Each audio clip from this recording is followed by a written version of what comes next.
అతీంద్రియ సుఖ అనుభవం చేసేందుకు ఇంద్రియ సుఖాలతో అతీతంగా ఉంటాను. సదా శుభభావన శుభకామన సంపన్నంగై ప్రతి ఆత్మ పట్ల దయ కళ్యాణ భావన కలిగి ఉంటాను.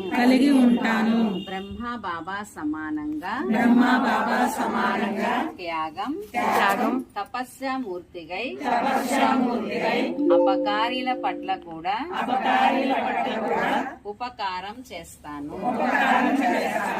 వ్యర్థమైన నెగిటివ్ సంకల్పాలని సమాప్తం చేసి సంపూర్ణ పవిత్రత